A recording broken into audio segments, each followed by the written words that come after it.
Friend, तो आज हम लोग आईसीएसई क्लास 10th की एक बहुत इंपॉर्टेंट पोएम करने वाले हैं जिसका नाम है भेड़ और भेड़िए। तो चलिए इस पोएम को हम लोग पढ़ते हैं। एक बार एक वन में पशुओं को ऐसा लगा कि वे सभ्यता के उस स्तर पर पहुंच गए हैं जहां उन्हें एक अच्छी शासन व्यवस्था अपनानी चाहिए, और एक मत से यह तय हो गया कि वन प्रदेश में प्रजातंत्र की स्थापना होगी। प्रजातंत्र मतलब डेमोक्रेसी। डेमोक्रेसी मतलब people have the right to elect their representative. Okay. तो उसके बाद पशु समाज में इस क्रांतिकारी परिवर्तन से हर्ष की लहर दौड़ गई कि सुख, समृद्धि और सुरक्षा का स्वर्ण युग अब आया, और वह आया। पशु समाज बहुत खुश था कि अब हमारे यहाँ शासन व्यवस्था होगी। जिस वन प्रदेश में हमारी कहानी ने चरण धरे हैं उसमें भीड़ बहुत थी, निहायती नेक, ईमानदार, कोमल, विनयी, दयालु, निर्दोष पशु जो घास तक को फूक फूक कर खाता है। तो जिस जगह ये कहानी का सेटअप है उस जगह पे भीड़ बहुत थी, और जो कि बहुत निहायती नेक जानवर थी, और वो दयालु थी, विनयी थी, निर्दोष भी थी, और वो किसी को नुकसान नहीं पहुंचाती थी, यहाँ तक कि वो घास भी फूक फूक कर खाते थे। भेड़ों ने सोचा कि अब हमारा भय दूर हो जाएगा। हम अपने प्रतिनिधियों से कानून बनवाएंगे कि कोई जीवधारी किसी को ना सताए, न मारे। भेड़ों ने सोचा कि अब हमारा कोई भी शिकार नहीं कर सकता है। हम अपने रिप्रेजेंटेटिव, क्योंकि वो जहाँ पे गांव था वहाँ पे बहुत ढेर सारी भेड़ें थी, तो वहाँ पे ये इन्हीं के रिप्रेजेंटेटिव, जैसा कि आप नॉर्मली इलेक्शन में देखते हो कि जो हमारे नेता होते हैं वो एक पर्टिकुलर कास्ट को सपोर्ट करते हैं, जिस कास्ट के वोट वहाँ ज़्यादा हों, तो जो कास्ट के वोट वहाँ ज़्यादा होते हैं उनका वो सपोर्ट करते हैं, और अगर वो सारी कास्ट उनको वोट कर देती है तो जीत जाते हैं। वैसे ही यहाँ पे भी अगर सारी भेड़ें वोट करेंगी तो उनका रिप्रेजेंटेटिव जो होगा उससे वो ये कानून बनवाएंगे कि कोई भी जीवधारी किसी भी जीवधारी को ना मारे, मतलब कि कोई जानवर किसी जानवर की हत्या ना करे। सब जिए और जीने दें। शांति, स्नेह, बंधुत्व और सहयोग पर समाज आधारित हो। सब शांति, स्नेह, भाई भाई की भावना पे समाज आधारित हो। इधर भेड़ियों ने सोचा कि अब हमारा संकट काल आया। भेड़ों की संख्या इतनी अधिक है कि पंचायत में उनकी बहुमत होगा, और अगर उन्होंने कानून बना दिया कि कोई पशुओं को ना मारे तो हम क्या खाएंगे। भेड़िए भी वहाँ पे रहते थे। भेड़ियों ने सोचा कि अब क्या होगा, अब हमें भी घास खानी पड़ेगी, क्योंकि वहाँ पे जैसा कि मैंने आपको पहले ही बताया कि वहाँ पे भेड़ों की संख्या अधिक थी, तो भेड़ के ही रिप्रेजेंटेटिव चुनाव जीतेंगे, और इसलिए भेड़ियों पे संकट आ गया। क्या हमें घास चरना सीखना पड़ेगा? भेड़िए पूछ रहे हैं कि क्या अब हमें भी घास चरना सीखना पड़ेगा। जो जो चुनाव समीप आता, भेड़ों का उल्लास बढ़ता जाता। जैसे जैसे चुनाव समीप आ रहा था, भेड़ों का उल्लास बढ़ता जा रहा था। ज्यों ज्यों चुनाव समीप आता, भेड़ियों का दिल बैठता जाता। भेड़ तो बहुत खुश थे कि अब कोई हमें मार नहीं पाएगा, और भेड़िए बहुत दुखी थे क्योंकि अब उन्हें घास चरना सीखना पड़ेगा। एक दिन बूढ़े सियार ने भेड़िए से कहा, मालिक, आजकल आप बड़े उदास रहते हैं। हर भेड़िए के आसपास दो चार सियार रहते थे। जब भेड़िया उनका शिकार खा लेता है अपना शिकार खा लेता है, तब ये सियार हड्डियों में लगे मांस को कुतर कर खाते हैं और हड्डियां चूसते हैं। जब हर भेड़िए के पास दो तीन सियार घूमते रहते थे, जब वो भेड़िया अपना शिकार खा लेता था तो ये जो बचा खुचा वो हड्डी में मांस रहता था वो ये खाते थे। ये भेड़िए के आसपास दुम हिलाते चलते रहते थे, उसकी सेवा करते थे, और मौके मौके पे हुआ हुआ चिल्लाकर उनकी जय बोलते थे। एग्जाम में ये क्वेश्चन कई बार आ सकता है कि हुआ हुआ बुला के सियार क्या कहना चाहते थे। चलिए तो नेक्स्ट पेज टर्न ओवर करते हैं। चलिए, तो बूढ़े सियार ने बड़ी गंभीरता से पूछा, महाराज, आपके मुख चंद्र पे चिंता का मेघ क्यों छाया? महाराज, आपके चेहरे पे क्यों चिंता है? खैर, भेड़ियों ने कहा, तुझे क्या मालूम कि वन प्रदेश में नई सरकार बनने वाली है? भेड़ियों ने कहा कि तुझे नहीं मालूम है क्या कि वन प्रदेश में एक सरकार बनने वाली है। अब हमारा राज तो गया। क्योंकि अब तक भेड़िए शिकार करते थे भेड़ों का। अब जब सरकार बन जाएगी तो भेड़िए नहीं शिकार कर पाएंगे। सियार ने दांत निपोर कर कहा, हम क्या जाने महाराज, हमारे तो आप ही माई बाप हैं। हम तो कोई और सरकार नहीं जानते। आपका दिया खाते हैं, आपके गुण गाते हैं।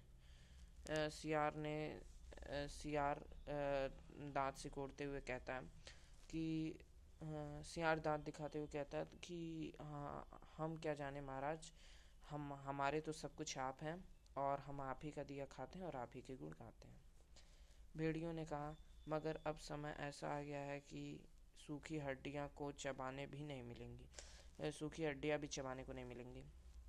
तो भेड़िए कह रहे हैं कि अब तो समय ऐसा आ गया है कि चुनाव भेड़ जीत जाएंगे और तुम लोग जो सूखी हड्डियां खा लेते हो वो भी नहीं चबाने को मिलेंगी। सियार सब जानता था मगर जानकर भी नाटक कर रहा था। तो सियार शेर ना हो गया होता।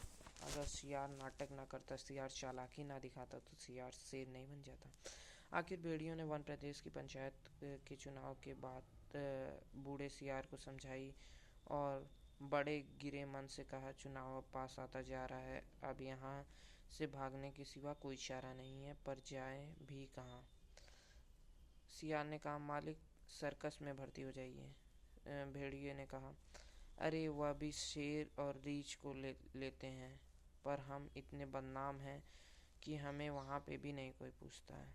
सियार काफ़ी चालाक होते हैं। सियार को ही जयकाल कहते हैं।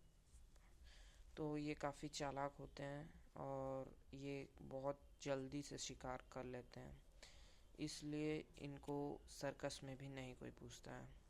ठीक है, तो सियार ने खूब सोचकर कहा, तो अजायब बगर में चले जाइए। अजायब बगर मतलब म्यूज़ियम होता है, नोट कर लीजिएगा। भेड़िए ने कहा, अरे वहाँ भी जगह नहीं है, सुना है अब तो वहाँ आदमी रखे जाने लगे हैं। बूढ़ा सियार अब ध्यान मग्न हो गया। उसने आंख बंद की और नीचे के ओठ को ऊपर के दांत से दबाया और एकटक आकाश की तरफ देखने लगा। फिर बोला, बस सब समझ में आ गया मालिक, अगर पंचायत में आप भेड़िया जाति का बहुमत हो जाए तो। सियार पूछा कि अगर मालिक आप भेड़िया जातियों का बहुमत पंचायत में हो गया तो। भेड़िया चिल्लाकर बोला, कहा कि आसमानी बातें करना छोड़ दो।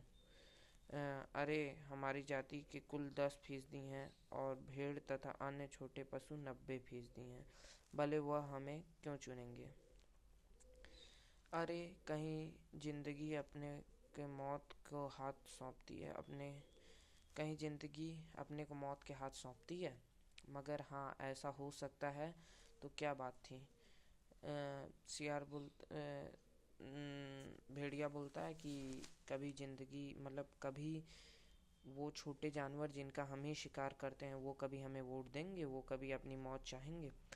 तो बूढ़ा सियार बोला कि आप खिन्न मत होइए, सरकार एक दिन का समय दीजिए, कल तक कोई योजना बन ही जाएगी। मगर एक बात है, आपको मेरे कहे अनुसार कार्य करना पड़ेगा। तो मुसीबत में फंसे भेड़ियों ने आखिर सियार को ही अपना गुरु माना और आज्ञा पालन की शपथ ली। सियार ने शर्त रखा कि मैं आपका काम करूंगा, कोई ना कोई योजना बनाऊंगा, लेकिन आपके सामने मेरी एक शर्त है कि आपको मेरी सारी बातें माननी पड़ेगी। मुसीबत में सियार थे, भेड़िए थे, तो उसने सियार को ही अपना गुरु मान लिया। दूसरे दिन बूढ़ा सियार अपने 3 सियारों को लेकर आया, अपने साथ 3 सियारों को उसने लेके आया। उसमें से उसने एक को पीले रंग से रंग दिया, दूसरे को नीले और तीसरे को हरे में। भेड़ियों ने देखा और पूछा, अरे ये कौन है। बूढ़ा सियार बोला, ये भी सियार हैं सरकार, मगर रंगे सियार हैं, आपकी सेवा करेंगे और आपका चुनाव प्रचार भी करेंगे। भेड़ियों ने शंका की कि मगर इनकी बात मानेगा कौन। ये तो वैसे ही छल कपट के लिए बदनाम है। भेड़िया जानते थे कि सियार तो वैसे ही छल कपट के लिए बदनाम है, इनकी कौन बात मानेगा कि ये हमारा चुनाव प्रचार करेंगे। सियार ने भेड़ियों का हाथ चूम कर कहा, बड़े भोले हैं आप सरकार। अरे मालिक, रूप रंग बदल देने से तो सुना आदमी तक बदल जाते हैं, फिर ये तो सियार हैं। और बूढ़े सियार ने भेड़िए का भी रूप बदला, मस्तक पर तिलक लगाया और गले में कंठी पहनाई, मुंह में घास के तिनके खोस दिए, बोला, अब आप पूरे संत हो गए। अब भेड़ों की सभा में चलेंगे, मगर 3 बातों का ख्याल रखना। ये 3 बातें अक्सर पूछी जाती हैं एग्ज़ाम में, प्लीज़ अंडरलाइन दिस। अपनी हिंसक आँखों को ऊपर मत उठाना, हमेशा ज़मीन की ओर देखना और कुछ बोलना मत, नहीं तो सब पोल खुल जाएगी और वहाँ बहुत सी भेड़ें आएंगी, सुंदर सुंदर, मुलायम मुलायम। तो कहीं किसी को तोड़ मत खाना, मतलब कहीं किसी का शिकार मत कर लेना। तो फ्रेंड्स, यहाँ पे मेनली 3 बातें ऊपर पूछी जाती हैं कि वो 3 सियारों का जिनका अलग अलग रंग था, उनका बेसिकली 3 सियारों का जिनका अलग अलग रंग था, उनका मतलब उनको किस किस कैरेक्टर के लिए बनाया गया था। मतलब अभी आप आगे चलेंगे तो वहाँ पे लिखा रहेगा कि एक को धर्मगुरु बनाया गया था, तो एक को वकील बनाया गया था, तो एक को लीडर बनाया गया था। तो इसीलिए, और ये सब भगवान के पास से भेजे गए थे। तो ये 3 बातें, और ये 3 बातें एग्ज़ाम में बहुत ज़्यादा बार पूछते हैं कि ये सियार ने भेड़िए के सामने 3 शर्तें कौन सी रखी। तो ये 3 बातों का ध्यान रखिएगा, 2 बातों का ध्यान रखिएगा। ये वीडियो थोड़ी लंबी हो रही है, तो हम लोग अगले वीडियो में इसके आगे का पार्ट पढ़ेंगे। Thank you for watching.